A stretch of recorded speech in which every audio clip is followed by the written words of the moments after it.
नमस्कार बच्चों, मैं उषा शर्मा टीजीटी हिंदी केंद्रीय विद्यालय नरसिंहपुर से आप सबका इस ऑनलाइन कक्षा में स्वागत करती हूँ। आज हम पढ़ने जा रहे हैं कक्षा 9 से पाठ 2 ल्हासा की ओर।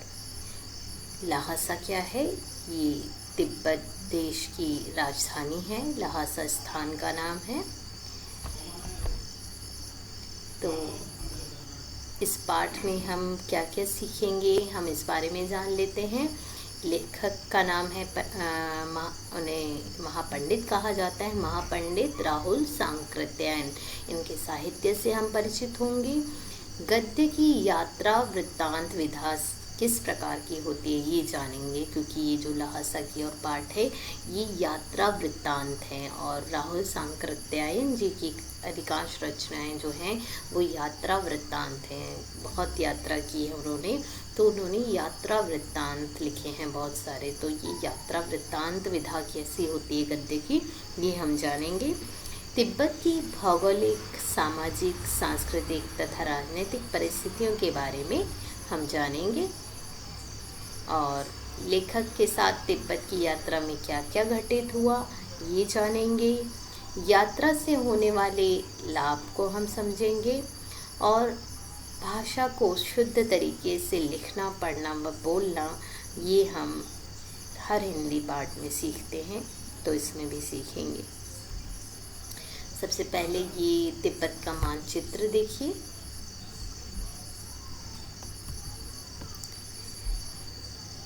तिब्बत की राजधानी ल्हासा, ये लाल रंग में जो डॉट दिखाई दे रहा है आपको, ल्हासा है वहाँ पे। और राजधानी है ये तिब्बत की। तिब्बत वर्तमान में चीनी गणराज्य के अंतर्गत आता है। चीन का आधिपत्य है तिब्बत पे और ये वही स्थान है। ये देखिए भारत से इसकी सीमा लगती है। इसी सीमा पर इस समय भारत और चीन का विवाद चल रहा है। और माउंट कैलाश पर्वत आप यहाँ पर देख पा रहे हैं इस चित्र में। और आपको याद आ रहा होगा आपका पाठ कबीर की साखियाँ, जिसमें हमने पढ़ा मानसरोवर सुभर जल, हंसा केली कराही। तो यही कैलाश पर्वत है जहाँ पर मानसरोवर झील स्थित है, जहाँ तीर्थ यात्रा भारत से कई तीर्थयात्री करने के लिए जाते हैं। देखिए भारत की सीमा किस तरह से लगी हुई है तिब्बत से। आसपास के जो देश हैं वो भी दिखाई दे रहे हैं आपको इस मानचित्र में।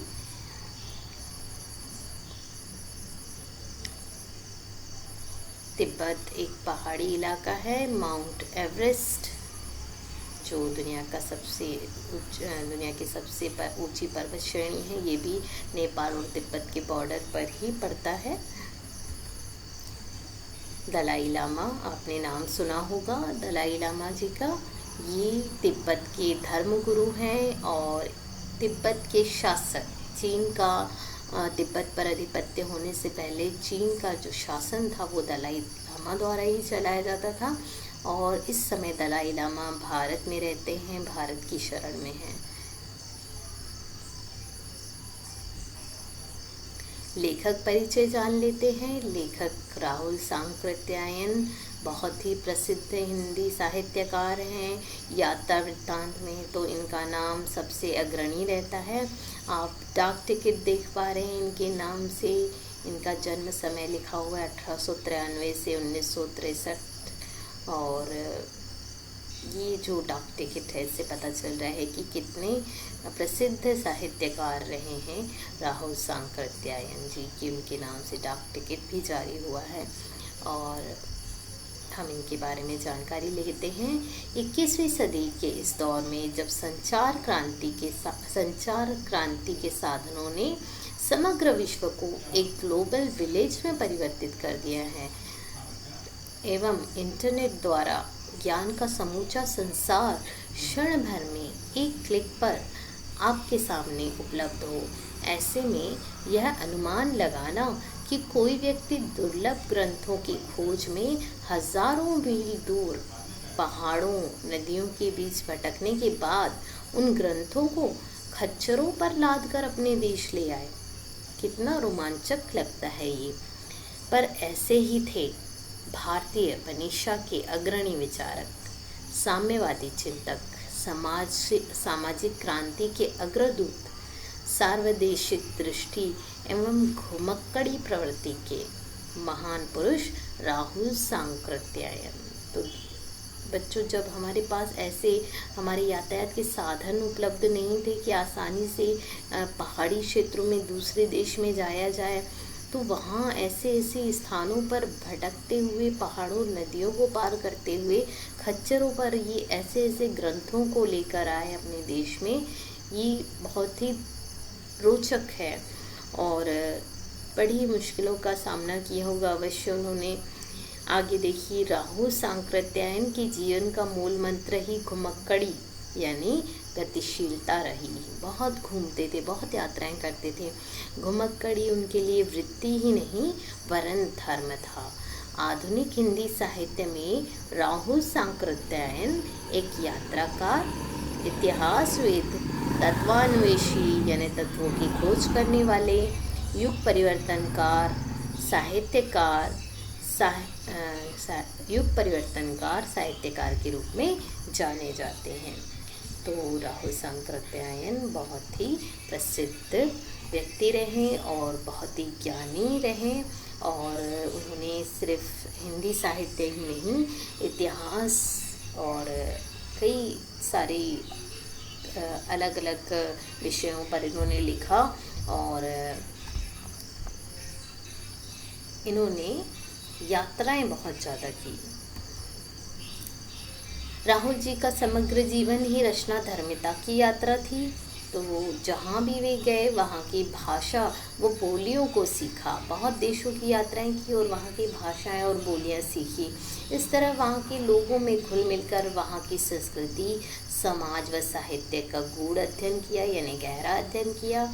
अपनी जिज्ञासु व घुमक्कड़ प्रवृत्ति के चलते घर बार त्याग कर साधु वेशधारी सन्यासी से लेकर वेदांती आर्य समाजी, वेदांती यानी वेदों को जानने वाले, वेदों को पढ़ा हुआ था इन्होंने, उनकी जानकारी रखते थे, किसान नेता एवं बौद्ध भिक्षु से लेकर साम्यवादी चिंतक तक का लंबा सफर तय किया। तो 1930 में श्रीलंका में उन्होंने बौद्ध धर्म ग्रहण कर लिया था, उसकी दीक्षा प्राप्त कर ली थी, तो बौद्ध भिक्षु बन गए थे एवं तभी से वे रामोदर साधु, तो वो पहले उन्होंने साधु बन गए थे पहले तो घर बार त्याग कर, तो उनका नाम तब रामोदर साधु पड़ा।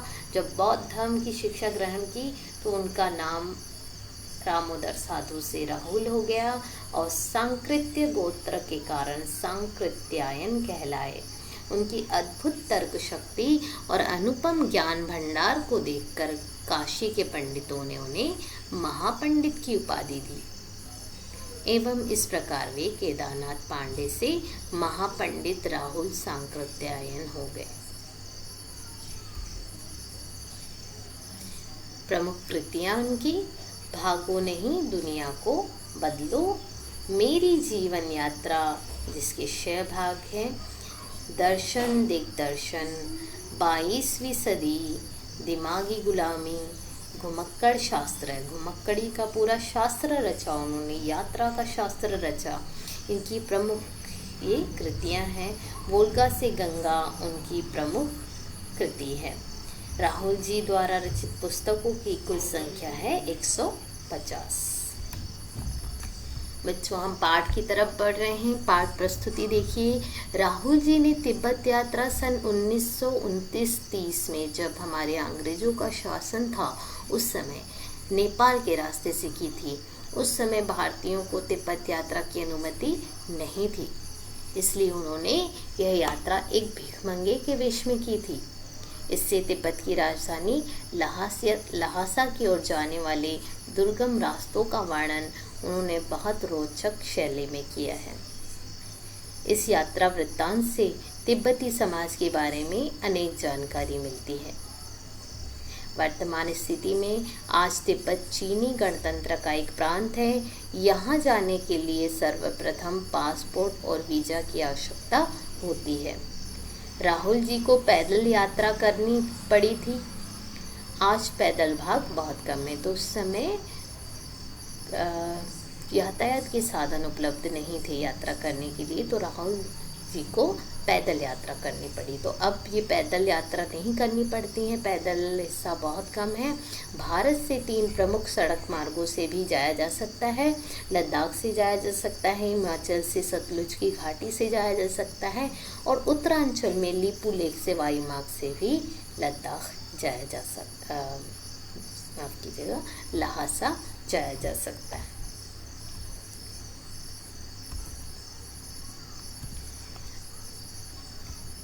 तिब्बत का एक छोटी सी तिब्बत की यात्रा हम कर लेते हैं।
आपने देखा तिब्बत का थोड़ा सा वीडियो, और हम अब पाठ का सार शुरू करते हैं। पाठ आपको पढ़ना है बच्चों, और पाठ का सार मैं यहाँ बता रही हूँ और उसे समझा रही हूँ।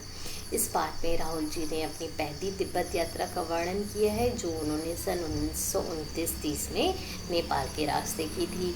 चूँकि उस समय भारतीयों को तिब्बत यात्रा की अनुमति नहीं थी, हमारे अंग्रेजों का शासन था, इसलिए उन्होंने यह यात्रा एक भिखमंगे के छद्म में यानी नकली वेश में की थी।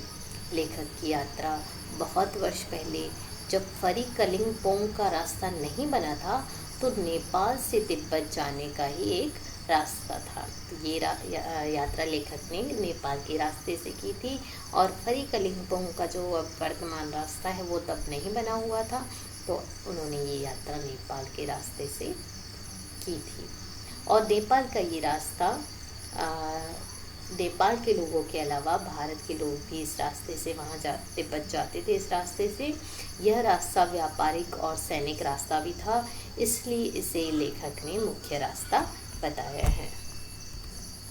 लेखक ने एक भिखारी के रूप में ये यात्रा की थी, क्योंकि भारतीयों को तिब्बत यात्रा करने की अनुमति नहीं थी। ये प्रश्न उठता है कि लेखक ने भिखारी के रूप में यात्रा क्यों की थी, क्योंकि उस समय भारतीयों को तिब्बत यात्रा की अनुमति नहीं थी, इसलिए उन्होंने भिखारी के वेश में यात्रा की थी। लेखक के साथ लेखक के एक बौद्ध भिक्षु मित्र थे जिनका नाम था सुमति। तो सुमति के साथ उन्होंने ये यात्रा की थी और सुमति मंगोल थे और बौद्ध भिक्षु एक गुरु थे जिनके कई सारे यजमान थे तिब्बत में, तो उनके काफ़ी परिचित लोग तिब्बत में थे। लेखक बताते हैं कि तिब्बत में जाति पाति छुआछूत का सवाल नहीं उठता और वहाँ औरतें पर्दा नहीं डालती। तो जाति पाति और छुआछूत उस समय 1930-31 की बात हो रही है।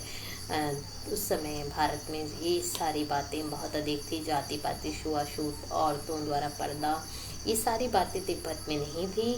चोरी की आशंका के कारण भिखमंगों को कोई घर में घुसने नहीं देता, नहीं तो अपरिचित होने पर भी आप घर के अंदर जा सकते हैं। तो तिब्बत में किसी भी घर के अंदर आप जा सकते हैं। लोग सिर्फ भिखमंगों को चोरी की आशंका के कारण अंदर नहीं जाने देते, नहीं तो आप अंदर तक घर के जा सकते हैं और ज़रूरत के अनुसार अपनी झोली से चाय दे सकते हैं। घर की बहू अथवा सास आपके लिए उसे पका देगी। तिब्बत की चाय बहुत प्रसिद्ध है। और लेखक ने बताया है परित्यक्त चीनी किला त्यागा हुआ, परित्यक्त यानी त्यागा हुआ। तो वहाँ पर लोगों ने जो चीनी सैनिक चौकियाँ, कुछ किले बने हुए थे जिन पर पहले चीनी सैनिक चौकियाँ हुआ करती थी, तो वो अब त्याग दिया गया, अब वहाँ पर चौकियाँ नहीं हैं। तो उस स्थान को वहाँ के आसपास के लोगों ने अतिक्रमण कर लिया, वहाँ पर रहने लगे। अब ये जो किला था उससे वह आगे बढ़े। एक व्यक्ति को 2 चिट्टे राहदारी देकर 2 चिट्टों के रूप में उन्होंने राहदारी आगे जाने की अनुमति यानी उन्हें मिली। थोंगला के पहले के आखिरी गांव में अब लेखक पहुँचे। ये चिट्टे देकर वो लेखक को कहाँ जाना था? थोंगला जाना था। और थोंगला से पहले वो पहुँच चुके हैं अपने आखिरी पड़ाव पर, यानी जो थोंगला से पहले का गांव है उस गांव पे वो पहुँच चुके हैं, वो उनका आखिरी पड़ाव था। यहाँ सुमति जो उनके मित्र हैं मंगोल बौद्ध भिक्षु की अच्छी पहचान होने के कारण भिखारी के वेश में होने के बाद भी रहने को अच्छी जगह मिली, क्योंकि सुमति उनके मित्र साथ में थे और लेखक को परेशानी नहीं हुई अच्छी जगह मिलने की, भले ही वो भिखारी के वेश में थे। 5 साल बाद वे लोग इसी रास्ते से लौटे थे, तब उन्हें रहने की जगह नहीं मिली थी और गरीब की झोपड़ी में ठहरना पड़ा था। तो लेखक कह रहे हैं कि 5 साल बाद जब वो लौटे तब उनके मित्र उनके साथ नहीं थे सुमति, तब उन्हें रहने की अच्छी जगह नहीं मिली, जबकि वो पहले तो भिखारी के वेश में थे तब भी, और अब जब 5 साल बाद वो गए थे दूसरी बार तब उन्हें वो एक भद्र वेश में थे, लेकिन फिर भी उन्हें रहने की अच्छी जगह नहीं थी। सबसे गरीब झोपड़ी में उन्हें रुकना पड़ा था।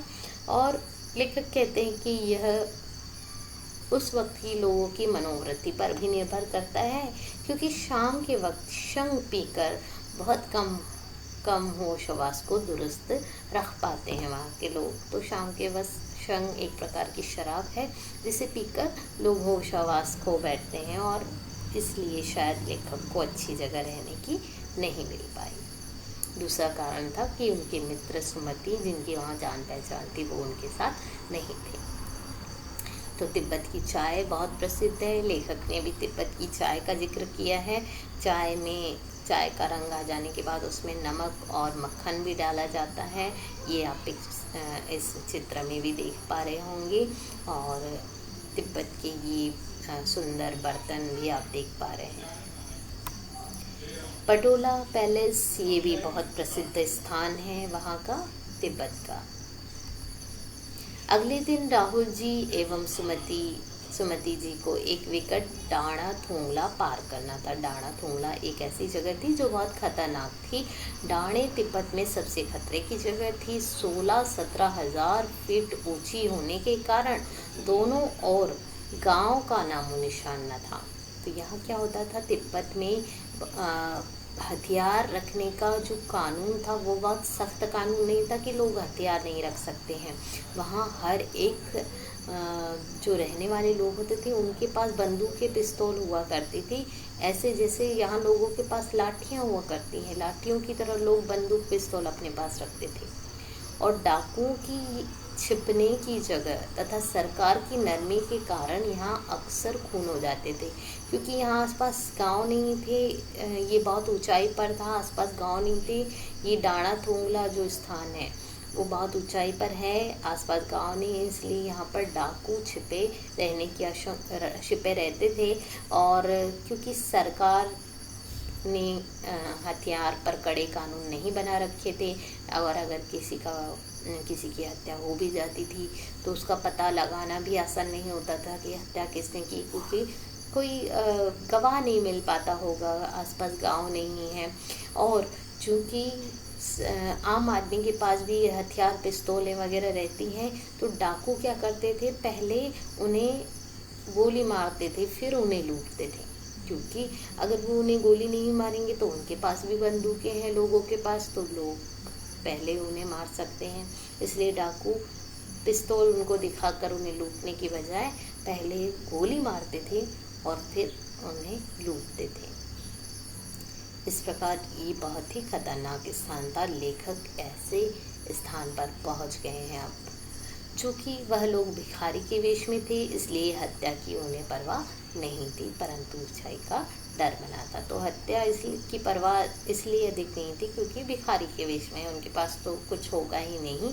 अगर डाकू मिले भी तो वो अपना भिखारी का वेश में हैं, तो इसलिए उनके पास लूटने के लिए डाकुओं को कुछ मिलेगा नहीं, इसलिए वो इस बारे में अधिक चिंतित नहीं थे। लेकिन ऊंचाई के कारण थोड़ा डर अवश्य था। दूसरे दिन उन्होंने डाणे की चढ़ाई घोड़े से की, जिसमें उन्हें दक्षिण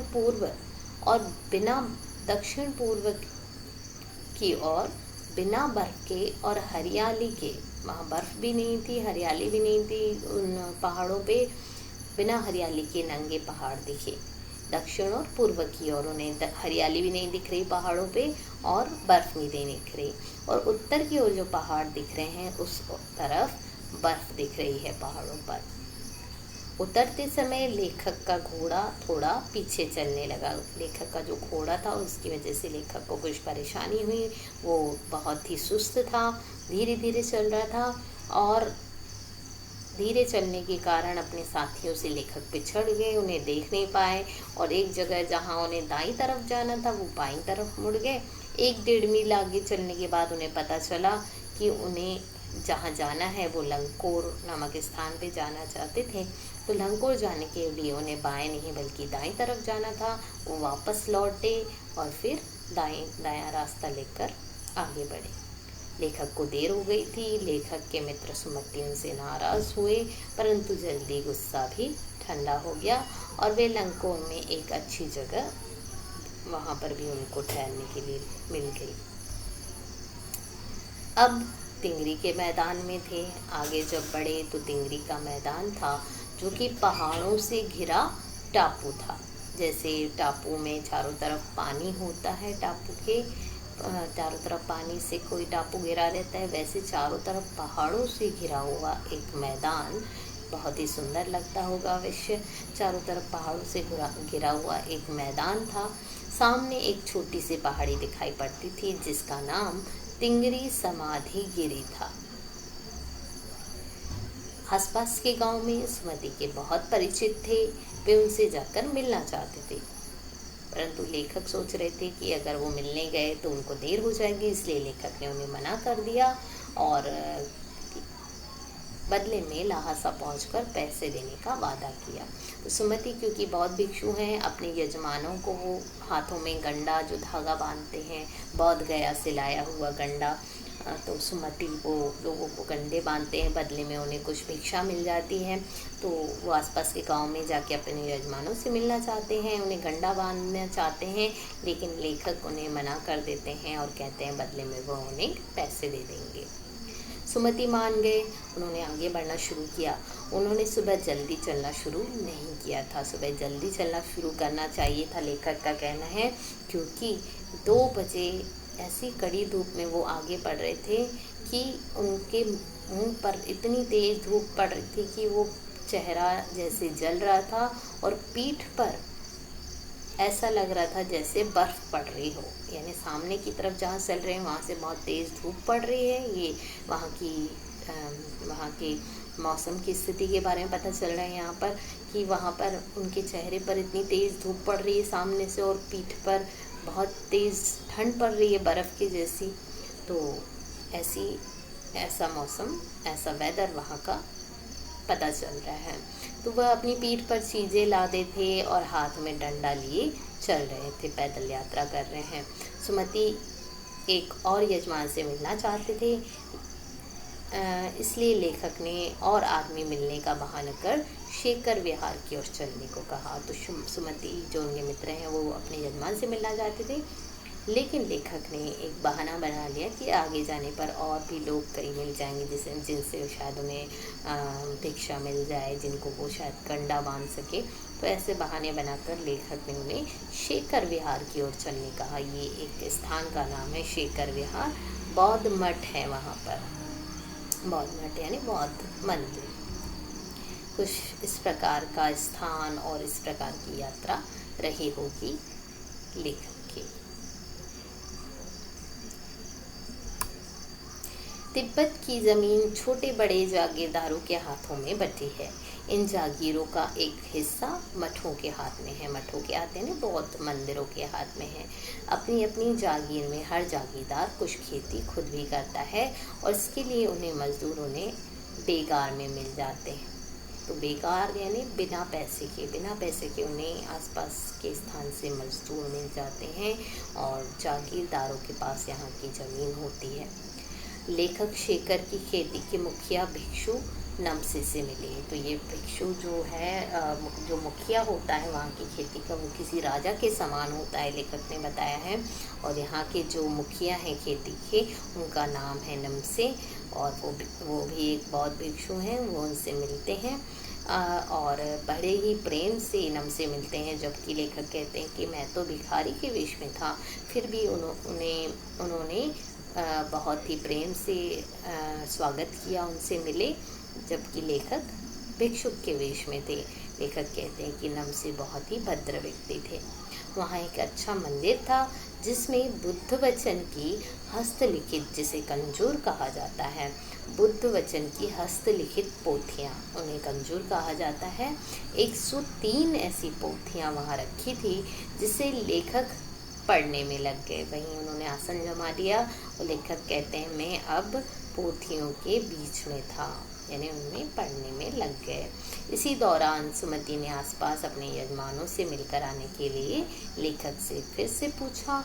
अब लेखक क्योंकि किताबों के बीच में थे, यानी किताबों के बीच पढ़ने के लिए बैठ चुके थे उन पोथियों को पढ़ने के लिए, तो उन्होंने मान लिया। दोपहर तक सुमति वापस आ गए। लेखक को लगा था शायद 2-3 दिन लगा कि सुमति वापस आएंगे, आसपास के गांव में जाएंगे, तो लेकिन दोपहर तक सुमति लौटकर वापस आ गए थे। अब उन्हीं के वापस जाने का समय था। तिंगरी अब जिस स्थान पे थे वो शेखर विहार, वो जो बौद्ध मठ था, वो जो स्थान था वहाँ से तिंगरी की तरफ अब उन्हें चलना था। तो वो स्थान ज़्यादा दूर नहीं था, उन्होंने पैदल ही चलना शुरू किया। अपना सामान उठाया, नमसे से विदा लेकर आगे चल दिए। तो बच्चों, ये पाठ का सार था जिसे मैंने आपको समझाया। पाठ आपको पढ़ना है और भी जो बातें हैं इसमें उसे समझना है। और लेखक ने ये जो पाठ हम पढ़ रहे हैं, ये लेखक की एक पुस्तक से लिया गया है। पुस्तक जिसमें इन्होंने अपनी पहली तिब्बत यात्रा का वर्णन किया है, उसका एक छोटा सा अंश ही हमें यहाँ पर पाठ के रूप में हम पढ़ रहे हैं। प्रश्नोत्तर, जो महत्वपूर्ण प्रश्नोत्तर है जो अक्सर आपको पूछे जाते हैं परीक्षाओं में, वो देखिए। लेखक लंकोर के मार्ग में अपने साथियों से किस कारण पिछड़ गया? तो लेखक लंकोर के मार्ग में अपने साथियों से निम्नलिखित कारणों से पिछड़ गया। लेखक का घोड़ा सुस्त था, इसलिए वह धीरे धीरे चल रहा था।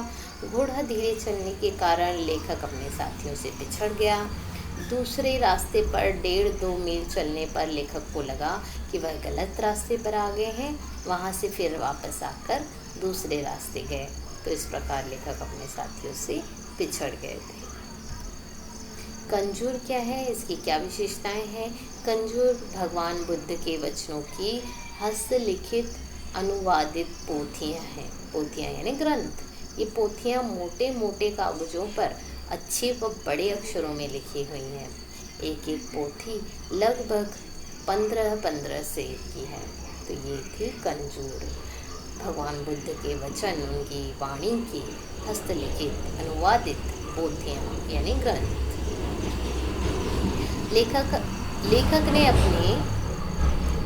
लेखक ने अपने यात्रा वृत्तांत में तिब्बत की भौगोलिक यात्रा का जो चित्र खींचा है उसे अपने शब्दों में लिखिए। तो तिब्बत की यात्रा के समय लेखक ने तिब्बत की भौगोलिक स्थिति के बारे में क्या बताया है, ये देखिए। तिब्बत भारत के उत्तर में स्थित पर्वतीय प्रदेश है। यहाँ के रास्ते बड़े ही दुर्गम हैं। ये रास्ते घाटियों से घिरे हुए हैं। यहाँ की जलवायु ठंडी है। यहाँ सर्दी अधिक पड़ती है और दुर्गम चढ़ाई है।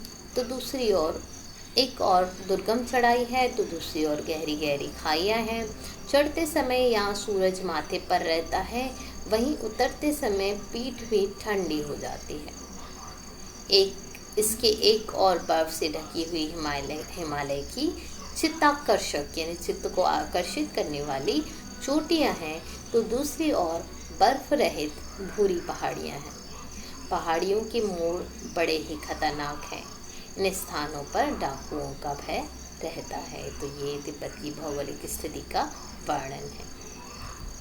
अगला प्रश्न, ल्हासा की ओर पाठ के आधार पर सुमति की चारित्रिक विशेषताओं का उल्लेख कीजिए। लेखक के मित्र सुमति की चारित्रिक विशेषताएं निम्नलिखित हैं। सुमति लेखक के परम मित्र थे। वे मिलनसार स्वभाव के थे, इसलिए उनके कई यजमान थे। वे समय के पाबंद थे। सुमति अतिथि सत्कार में कुशल थे। वे जितनी जल्दी गुस्सा होते थे उतनी ही जल्दी शांत भी हो जाते थे।